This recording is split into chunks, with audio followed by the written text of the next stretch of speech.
Imagine being able to jump off a cliff, and instead of falling down to your death, you grow wings and fly away. Or how about diving into water, and then instead of trying to grasp for air, you're actually able to breathe and swim like a dolphin.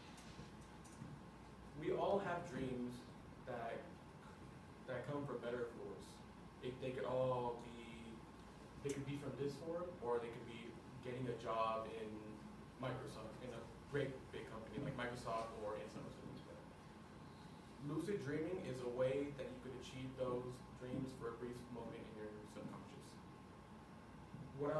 Today I will be speaking to you folks about what a lucid dream is, how to achieve a lucid dream, and the pros and cons of it. First off, to begin, a lucid dream is pretty much like a regular dream, but with a twist.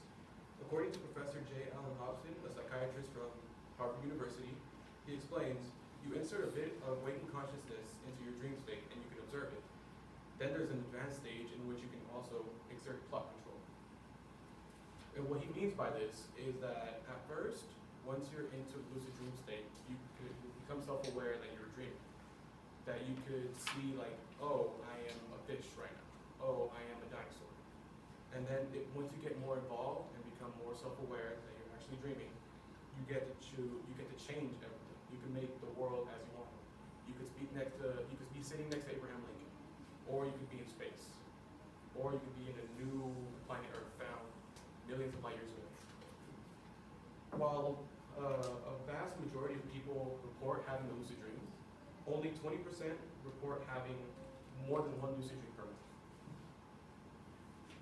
Lucid dreams occur during the REM stage of sleep. REM means rapid eye movement stage of sleep, and that's when we are most relaxed. We have this stage of sleep around 4 to 5 times per day, slowly incrementing each time. And to achieve this lucid dream, there are different forms or different methods of achieving. One would be reality checking. As you might have told, I have an X on the back of my palm, or I have fingers, or I have numbers on my fingers to count. When you're one way to trigger a lucid dream is that when you're awake, walking around, you draw an X on your arm, or on your palm, or your hand, excuse me. And then every hour or so, you check, and check, and check, and that becomes muscle memory. Then once you're in a dream, if you check, and then you see that it's not there, you realize you're dreaming. Another form that we do that is you count your fingers. So for example, 1, 2, 3, 4, 5. In the dream, you might have 4 fingers, you might have 10 fingers on one hand. You never know. And that's another way to trigger the fact that we have a lucid dream.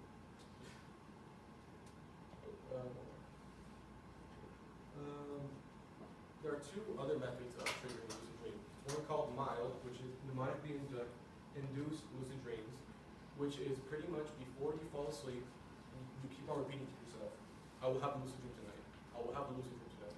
And this, in turn, tricks your body into thinking that I will have a lucid dream.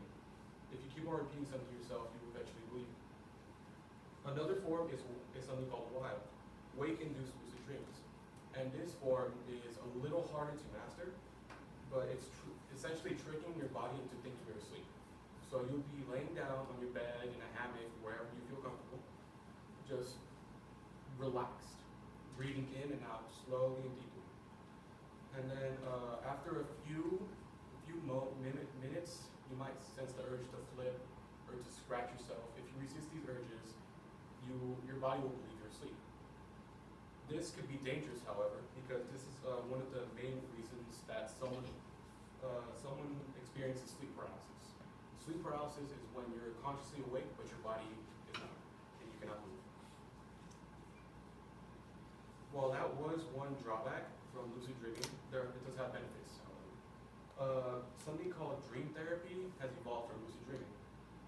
Dream therapy could help benefit people who've had horrible experiences in the past. Let's say a family member passes away, who were almost killed in car crashes, things like that. As written by Brian Kranz of Healthline.com, a paper published in the journal Medical Hypothesis suggests that lucid dreams can have therapeutic uses beyond easing personal troubles.